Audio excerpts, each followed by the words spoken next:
Rasa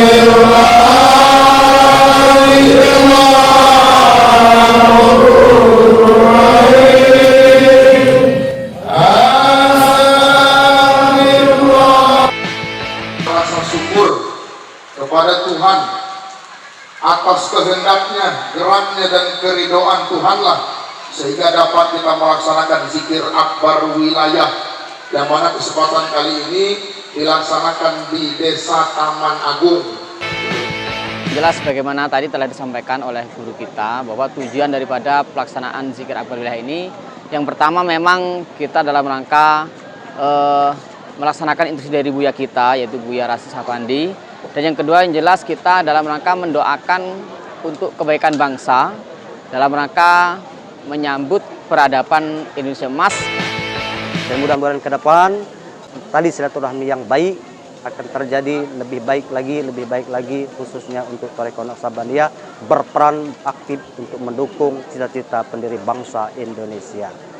Zikir akbar wilayah dan pengajian tasawuf Thariqah Naqsabandiyah di Okuraya, Sumatera Selatan digelar menuju takdir peradaban Indonesia Emas, dan zikir akbar yang dilakukan di Desa Taman Agung, Kecamatan S3 Senin malam hingga selesai dipusatkan di lapangan sepak bola 27 Februari 2023. Sebenarnya zikir akbar kali ini untuk wilayah Oku Timur dihadiri guru pembina Syekh Muhammad Nur Adin Badrun Zaman dari Kota Depok, didampingi guru pembina Oku Timur Syekh Muda Muhammad Zulkifli Muin, guru muda Kabupaten Pali dan Wekanan, serta lainnya Perkopimda Kecamatan, juga Ikhwan dan Pilah yang ada di wilayah masing-masing. Diketahui pengajian ini dihadiri ribuan jamaah Ikhwan Pilah dan para guru disebutkan mereka dalam binaan bimbingan asuhan Buya Syekh Muhammad Rashid Shahpandi yang berpusat di Bengkulu, serta kegiatan ini disampaikan Ketua Panitia DPC PPTTNI Bambang Irawan juga mengakui pelaksanaannya berjalan lancar, bahkan ribuan jamaah dari berbagai daerah ikut hadir dalam mengikuti zikir akbar, dan acara ini mendapatkan dukungan pemerintah daerah, di mana kegiatan ini bertujuan untuk mendoakan dan mendorong kemajuan bangsa menuju peradaban emas. Zikir akbar wilayah ini merupakan kegiatan rutin yang digelar sesuai dengan arahan para guru untuk mendoakan bangsa negara. Jadi kami ditunjuk sebagai ketua panitia yang pada saat ini secara kebenaran untuk rutinitas zikir akbar wilayah berketempatan di Desa Taman Agung, yaitu suku Semendawai 3, Kabupaten Oku Timur. Tujuannya alhamdulillah syukur pada saat ini tidak lain, tidak bukan untuk meneruskan perjuangan pendiri daripada Thariqah Naqsabandiyah, itu Buya kami Syekh Muhammad Rashid Shahpandi, ya, untuk menegakkan ajaran hukum Tuhan seutuhnya di muka bumi ini sehingga tidak lagi berbuat dosa. Khususnya pada saat ini yaitu Thariqah Naqsabandiyah juga berperan aktif sekali, yaitu bagian dari NKRI ini berjuang mendoakan bangsa dan negara dan kebaikan bangsa dan negara dengan berzikir. Mudah-mudahan akan tercapai kedamaian ketentraman di Nusantara dan bumi pertiwi ini. Alhamdulillah syukur pada malam hari ini dihadiri dari pemangku jabatan, yaitu dari kecamatan dan juga seluruh unsur mustika muspida legislasi dan legislatif yang sempat hadir ini berperan aktif dan mendukung seluruh acara tanda bukti persatuan dan kesatuan dari kita seluruh Nusantara atau seluruh masyarakat di bumi pertiwi ini telah nyata, yaitu Bhinneka Tunggal Ika, dan mudah-mudahan ke depan dengan tali silaturahmi yang baik akan terjadi lebih baik lagi khususnya untuk Thariqah Naqsabandiyah berperan aktif untuk mendukung cita-cita pendiri bangsa. Sedangkan selaku Sekretaris DPC PPITTNI Muslih SPD menyampaikan sesuai arahan Buya Pandi ini dapat memberikan manfaat bagi masyarakat yang selama ini digelar secara rutinitas. Dengan rangkaian kegiatan melalui zikir akbar wilayah disaksikan oleh para guru pembina Thariqah, juga melibatkan para Ikhwan Pilah di semua wilayah baik Kabupaten Okuraya, bahkan dari luar daerah yang digelar hingga sampai dengan selesai. Baik, jadi yang jelas bagaimana tadi telah disampaikan oleh guru kita bahwa tujuan daripada pelaksanaan zikir akbar wilayah ini yang pertama memang kita dalam rangka melaksanakan instruksi dari Buya kita, yaitu Buya Rashid Shahpandi. Dan yang kedua yang jelas kita dalam rangka mendoakan untuk kebaikan bangsa, dalam rangka menyambut peradaban Indonesia Emas yang memang sudah dicanangkan sejak beberapa tahun yang lalu oleh pengasuh kita, yaitu Buya Syekh Rashid Muhammad Shahpandi. Selain rangkaian kegiatannya? Rangkaian kegiatan Dengan kegiatan yang kita laksanakan pada sore hari ini, nanti akan kita awali dengan sholat maghrib berjamaah, kemudian dilanjutkan dengan wirid dan zikir. Setelah itu akan dilanjutkan dengan acara seremonial, yaitu beberapa kata sambutan mulai dari panitia, kemudian dari pihak dari unsur pemerintah, yaitu dari camat maupun dari dan Ramil, dan juga nanti ada surah guru yang nantinya akan memberikan bimbingan ataupun tausiah kepada kita selaku murid di Jamaah Thariqah Naksabandiah ini. Dari Oku Timur, Sumatera Selatan, Joni Ariandi melaporkan. Berikut kegiatan perkumpulan Thariqah Naksabandiah yang dipimpin langsung oleh Guru Pembina Thariqah Naksabandiah Kota Depok, Syekh Muhammad Nur Adin Badrussaman. Berikut cuplikan arahan yang disampaikan kepada Ikhwan Filah yang mengikuti. Berikut cuplikan yang disaksikan oleh ribuan Ikhwan Filah maupun para guru muda serta guru pembina di Desa Taman Agung, Kecamatan Semendawa Suku 3 berlangsung di malam hari Senin 27 Februari 2023. Yang mana kesempatan kali ini dilaksanakan di Desa Taman Agung, betul ya? Desa Taman Agung, Kecamatan Semendawai Suku 3, Kabupaten Oku Timur. Kemudian tadi kita sudah berzikir, kita sudah melaksanakan tugas, yaitu mendoakan kebaikan bangsa dan negara. Selanjutnya, sholawat dan salam kita terus hantarkan terus menerus juga kepada seluruh silsilah Thariqah Naksabandiah Indonesia, kepada seluruh silsilah Thariqah Naksabandiah, kepada seluruh aulia, seluruh anbiya, sampai kepada Nabi Muhammad Rasulullah Sallallahu Alaihi Wasallam. Kita mohon syafaat. Jadi kalau tidak ada syafaat ini, kita nggak sampai. Mungkin ada yang dia mau datang, cuman karena ini syafaat tidak ada syafaat, tidak ada ridho Tuhan. Berarti ridho Tuhannya nggak sampai, ridho Allahnya. Maka apabila ada syafaat para silsilah, maka baru Tuhan nyatakan ridhonya. Begitu juga kita memohon, kita berdoa, tidak disyafaati, maka ridho Tuhan tidak nyata. Nah, alhamdulillah kita bisa hadir, kumpul, paham kita ini hujan-hujanan ya, tapi nggak kehujanan ya. Basah kita kan nggak? Aman ya? Aman. Ya alhamdulillah ya. Jadi para pemangku jabatan dalam wilayah Oku Timur, inilah Jamaah Thariqah Naksabandiah Indonesia ya, kita bersyukur. Mungkin kalau di wilayah Taman Agung ini perdana nih. Kalau di Oku Timur kan sudah berapa kali ya. Thariqah Naksabandiah Indonesia ini kita memang sudah diberikan legalitas dari pemerintah, dari negara ya, dari Kemenkumham. Tetapi untuk dapat mendengar semuanya ya, ini kita coba ikrarkan sama-sama. Kenapa? Karena pemangku jabatan kita ada, camat ada di sini, terus kemudian Bapak dan Ramil ada, Bapak Kapolsek ada. Ya, maka guru tanya, jawab yang setegas-tegasnya. Siap menjaga keutuhan NKRI? Ya. Siap membantu pemerintah menegakkan hukum? Ya. Siap tidak membeda-bedakan dan meningkatkan toleransi dalam negara Indonesia? Ya. Jadi ini memang arahan dari guru besar kami, ya, bahwa tugas kami adalah untuk membantu pemerintah dalam upaya penegakan hukum. Sekarang yang menjadi permasalahan dalam satu negeri itu jahil, jahlun itu bodoh, itu jahil, bodoh. Nah, kebodohan inilah masalah dalam satu negeri. Kenapa disebut kebodohan ini akar masalahnya? Karena bodoh mudah ditipu dia. Orang bodoh mudah tersesat ya. Orang bodoh mudah dipengaruhi. Itu bodoh. Nah, yang bodoh di sini bukan otaknya, hatinya bodoh. Orang yang hati bodoh tidak kenal Allah, itu bodoh. Nah, apabila hati tidak kenal Allah, maka hati tidak ingat Allah, tidak terhubung kepada Tuhan, maka agama dipakai bukan alat mendekatkan hati kepada Tuhan. Nah, apa yang terjadi apabila seperti ini? Maka masuklah tipuan halus. Jadi ada ahli penipunya, ada yang ulung, itu disebut iblis.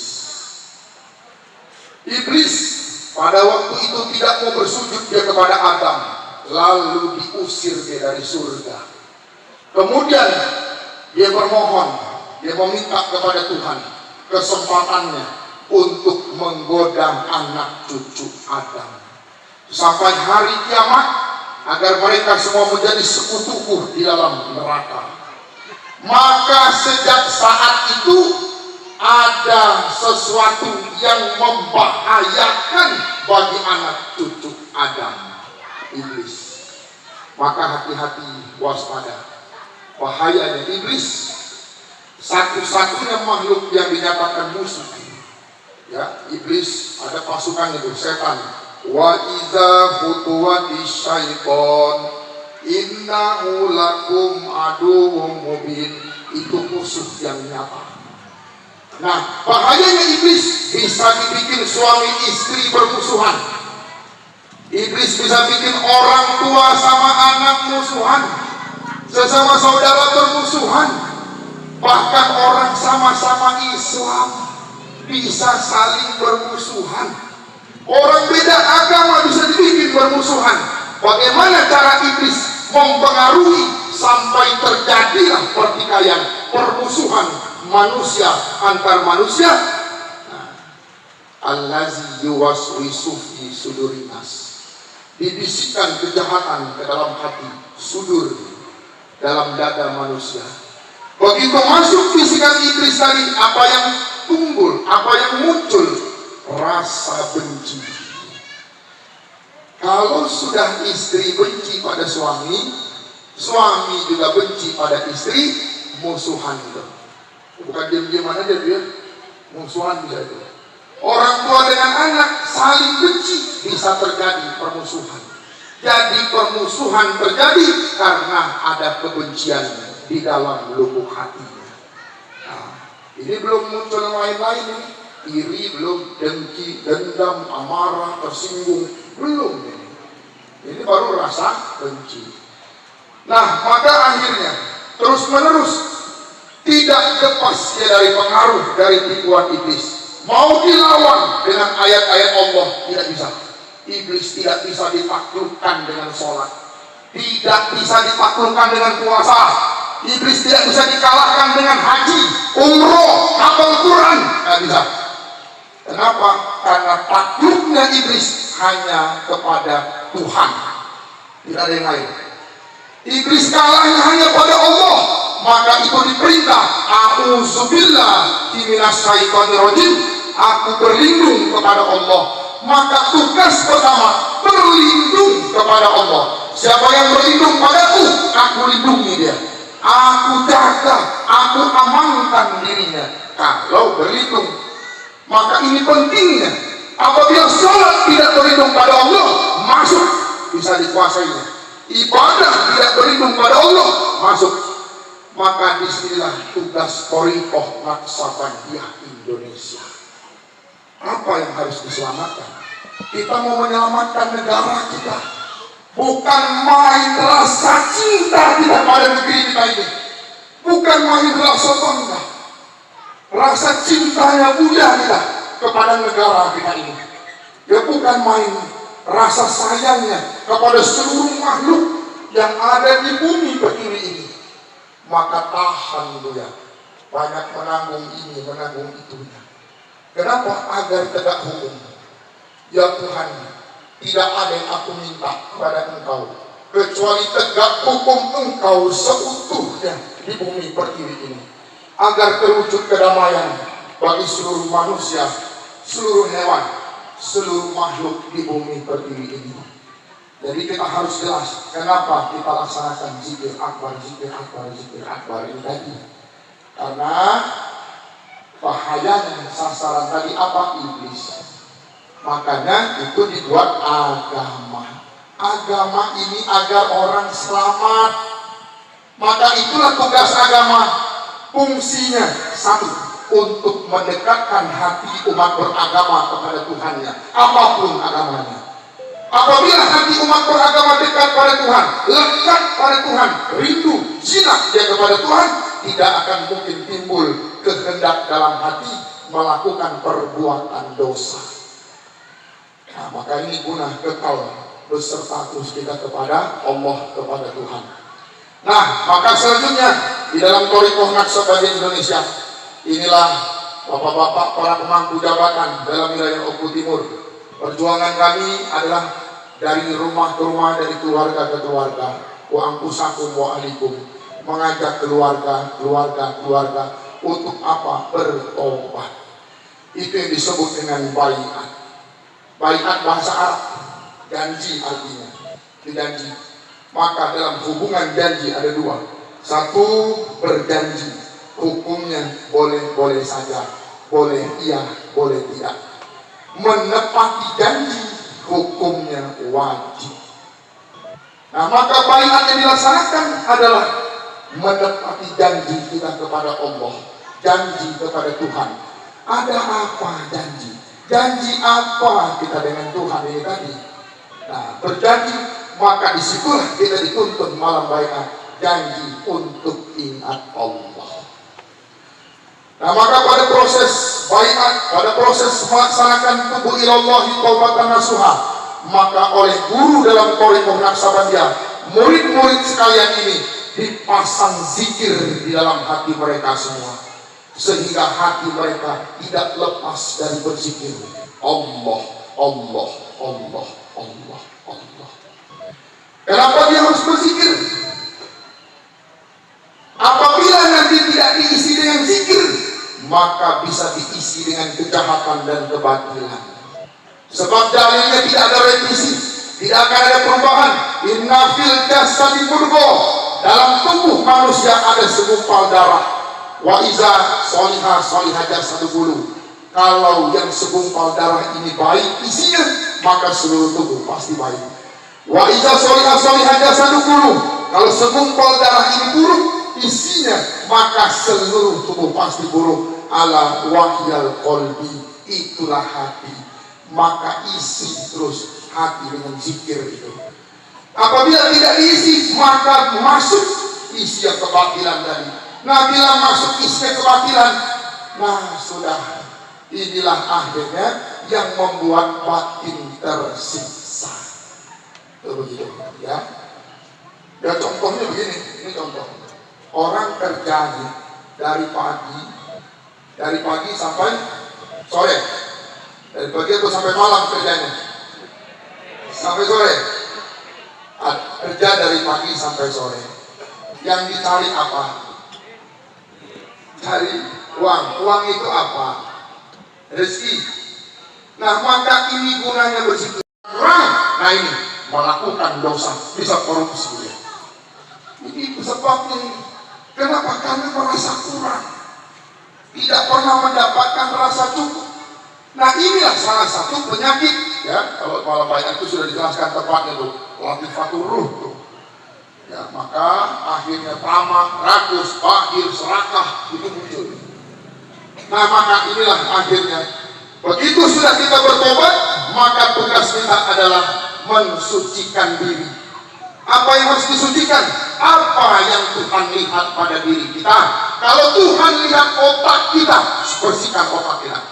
Kalau Tuhan lihat badan kita, daging kita, bersihkan daging kita. Kalau Tuhan lihat darah kita, bersihkan darah kita. Tapi bukan itu. Aku tidak lihat tubuh kamu, aku tidak lihat warna kulit kamu. Yang aku lihat hati kamu. Maka sucikan hati kita tadi. Cara mensucikan hati, segala sesuatu ada alat penyucinya. Likuli sayin sokola. Mau apa yang disucikan? Ada alatnya, ada caranya. Wasukolatul qalbi zikrullah, maka tidak ada cara lain. Kalau ingin mensucikan kalbu, maka sucikan dengan zikrullah. Jadi tahu ya kenapa kita harus zikir? Udah zikir saya guru sebulan, 2 bulan, 3 bulan, tapi tidak masuk majelis zikir, sama aja. Kenapa? Karena tidak cukup sekedar zikir yang dipasang, dia mesti ada powernya, ada bensinnya tuh. ya, ada pendorongnya tuh, ada pembakarnya tuh. Nah begitu zikir sudah dipasang dalam hati, masuk zikir Allah, Allah, Allah, tapi kosong, seperti motor nggak ada bensinnya, mana jalan? Mobil kehabisan bensin, nggak jalan. Mau sebagus apa itu kendaraan, kalau bensin tidak ada, stop, ya, tidak jalan. Haji bisa stop nanti. Nah lalu apa bensinnya? Fahuwa ala nurin mirobi, Az-Zumar 22. Cahaya Allah yang dimasukkan ke dalam lubuk hati itu disebut nur iman, nur Islam, nur tauhid, nur ma'rifat. Nah ini cahaya, maka hati itu perlu cahaya, lalu dipasang zikirnya. Nah inilah kenapa ada majelis kita hadir, terus datang, terus datang. Nah ini hasil buktinya. Ini kalau nggak kita zikir, kemudian tidak datang majelis, mungkin belum tentu bisa hadir kita. Nah ini wajah-wajah tekun beramal ya, tekun ya. Oh ini harus tekun gitu ya. Nah jadi pertahankan. Ingat, zikir itu sampai batasnya, belum tentu untuk diri kita. Ya ada keperluan lain, ada tugas lain. Kalau untuk diri kita hanya sekedar kuampul satu, belum wa ahlikum. Maka tugas kedua wa ahlikum. Setelah selesai sholat, selesai berzikir, nah hadiahkan, limpahkan amal zikir kepada ibu, bapak, kakek, nenek, buyut, oyah. Jadi akhirnya masalah satu negeri tadi adalah kejahilan. Apa yang terjadi? Dosa. Jadi dosa ya. Dosa sudah tahu ya. Sudah dijelaskan dosa kan?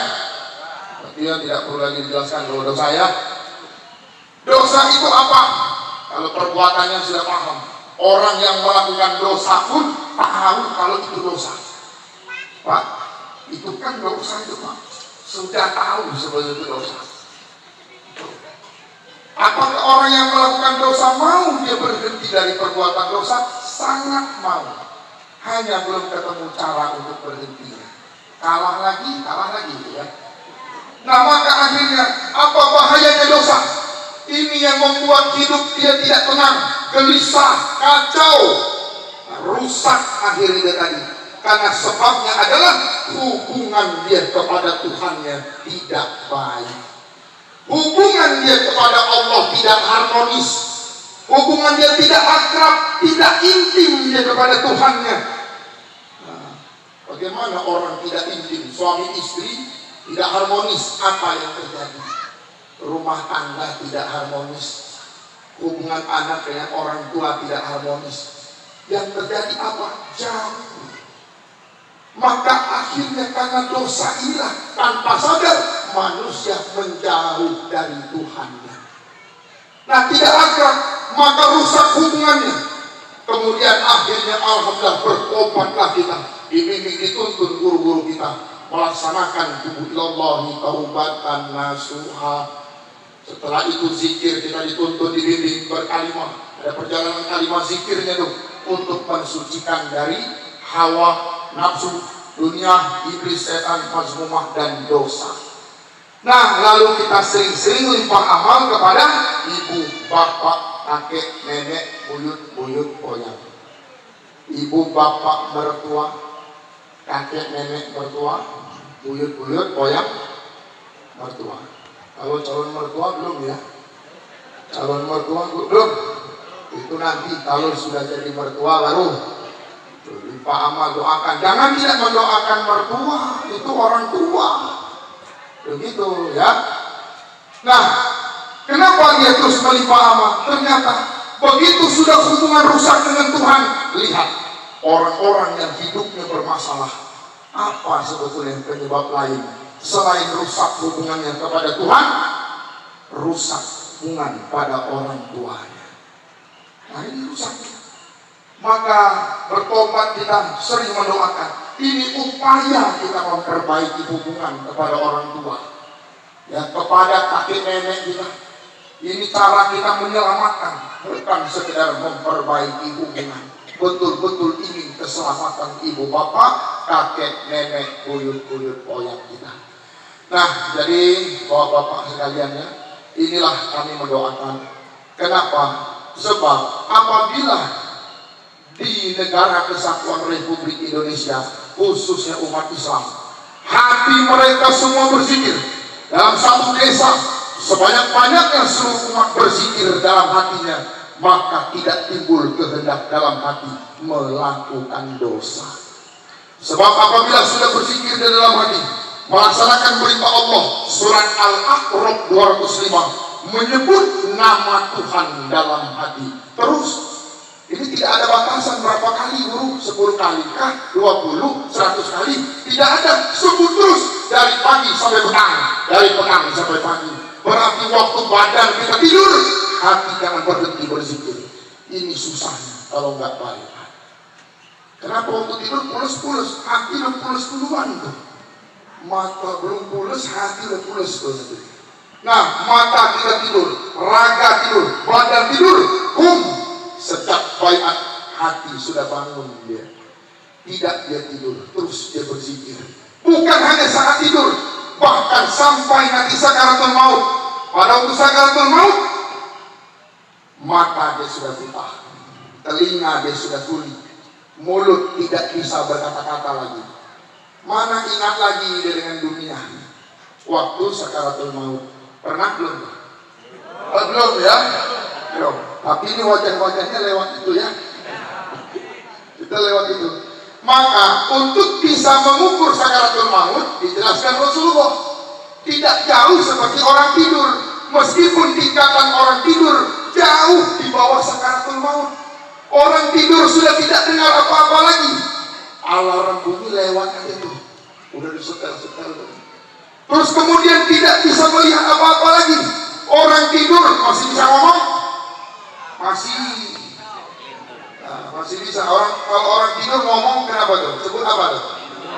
Orang tidur masih bisa ngomong, masih bisa bicara, disebutnya ngigo. Tapi orang tidur dia tidak sadar yang dia bicarakan apa. Dia nggak sadar itu. Waktu tidur punya janji dengan orang tidak ingat, urusan pekerjaan tidak ingat, punya hutang banyak lupa waktu tidur. Mantap tuh. Pusing dia seharian tuh. Gimana bayar hutangnya? Begitu dia tidur lupa. Tapi begitu bangun, balik lagi ingatannya. Pusing lagi. Jadi pusingnya cuma istirahat waktu tidur aja tuh. Begitu ya. Nah, sakaratul maut lebih dari itu. Mana bisa dengar apa-apa lagi? Tidak bisa lihat apa-apa. Mana ingat ini, ingat itu lagi. Maka pada waktu sakaratul maut 7 sudah dicabut 5. Kodrat, irodat, sama basor kalam. Tinggal ilmu kalau dia punya. Hayat dia masih hidup. Karena muhtadar, dunia sudah lewat, akhirat belum sampai. Maka yang berfungsi saat sakaratul maut cuman hati. Mau ibadah apa yang dipakai waktu sakaratul maut? Kalau tidak terbiasa ini berzikir nih. Oh, alhamdulillah sudah baiat guru. Ini sudah terbiasa ini zikir Allah dalam hati. Karena jarang beramal, maka tidak dapat keafdolannya. Jangankan keafdolan la ilaha illallah, afdolnya kalimat Allah dalam lubuk hati dia tidak dapat. Kenapa? Tidak ditemukan zikir Allah dengan la ilaha illallahnya. Dia tidak pernah temukan, tidak pernah dijumpakan zikir sokir dengan batinnya. Ya bahasanya tidak beramal, gitu aja tuh. Tidak beramal dia, udah dia bayar. Begitu sudah dia beramal, baru dia merasa ada kebutuhan lain. Itulah limpahan nur. Maka ada tawajuh tuh, ya. Limpahan nur iman, nur Islam, nur tauhid, nur ma'rifat. Ada tawajuh. Nah, inilah untuk semakin mempertajam zikir dalam hati kita. 2 bulan lalu kita baiat, 1 tahun lalu kita baiat. Berapa orang satu malam itu waktu kita bertobat? Masih ingat? Oh ingat ya? 10 orang, 20 orang, itu hasil beda-beda. 1 tahun kemudian, siapa yang zikir dalam hati lebih tajam? Jangankan perbuatan dosa muncul, tidak ada orang ngajak dia bikin dosa, mustahil. Ada orang ngajak bikin dosa, aneh dong. Masa nggak ada orang ngajak bikin dosa, mesti hancur melalui apa? Pancaran nur dari dalam hati tadi. Nah, itu ya. Yang ada orang mau ngajak dia bikin dosa, hilang seleranya. Mana terucap, mana bisa akhirnya nyata kehendak gerak perbuatannya. Nah, apabila masih nyata kehendak gerak perbuatannya, tiba-tiba dia ngajak kita berbuat dosa, introspeksi diri kita. Ini zikir kok bisa narik magnet begitu ya? Nah, maka pertahankan ya. Kenapa? Karena ini modalnya. Karena apa isi otak kita waktu kita sakaratul maut lupa. Kecuali kalau kita memang tidak akan mati-mati. Nah ya sudah. Atau Pak, saya sudah tahu saya matinya 10 tahun lagi Pak. Oh terus ya, kalau saya tobat 9 tahun lagi bagaimana? Ya boleh. Karena Bapak sudah tahu matinya 10 tahun lagi. Ya 9 tahun lagi lah saya tobatnya Pak. Tapi kan tidak ada yang tahu. Dulu guru sudah pernah itu bikin kuesionernya itu, kertasnya itu 168 sebelum dalam Toriko Naksabandia itu sudah ada pertanyaan itu. Maka orang ketika ditanya, apakah Bapak siap mati? Tidak. Kalau besok mati siap? Oh jangan besok dong. Maksudnya cepat bener. Jangan besok. Minggu depan, oh masih kecepatan itu. Ya jadi kapan siapnya? Nggak siap. Tapi orang tahu dia pasti mati. Dia tahu. Tapi dia tidak pernah mempersiapkan kematiannya. Kenapa? Dunia terus pikiran dia. Terus begitu. Nah bagaimana orang yang mempersiapkan kematiannya? Nah, fast out. Apabila ada orang mengajak engkau bertobat, maka fasau segera penuhi ajakannya. Kenapa? Belum tentu ada kesempatan lagi. Jadi inilah kami mengadakan zikir akbar wilayah. Kita semua mengadakan. Kita mendoakan pemerintah bangsa dan negara, termasuk seluruh pejabat daerah, seluruh pemangku jabatan. Inilah kita ajak untuk bertarekat dan kita mendoakannya. Jadi bapak-bapak sekalian, apabila ada keriduan Tuhan nanti, nah ikut sekalian agar dapat merasakan hidupnya hati dengan berzikir ini tadi. Ya, begitu juga disampaikan kepada seluruh pemerintahan dalam wilayah-wilayah lain. Ya, bukan hanya kita mengundang, bukan hanya mensupport. Kenapa? Karena dukungan sudah tidak diragukan. Jangan ragu, dukungan Pak Camat sudah luar biasa. Bapak Ramil, Bapak Kapolsek, walaupun baru dilantik hari ini Bapak Kapolsek, dilantik jam berapa itu Pak? Nah, maka sudah kita laksanakan. Ya hancur, kita mohon dihancurkan kejahatan yang bahaya itu, kejahatan dalam dada manusia. Nah, maka inilah kita doakan agar dihancurkan seluruh kejahatan dan kebatilan. Apabila kejahatan dalam dada manusia hancur, nah barulah tidak timbul kehendak melakukan dosa, baru tegak hukum di dalam dada manusia. Buktinya patuh dan taat dengan hukum yang berlaku di negara Kesatuan Republik Indonesia. Sebab hukum dalam satu negara, hukum di negara kita ini adalah realita dari hukum Tuhan. Itu begitu ya.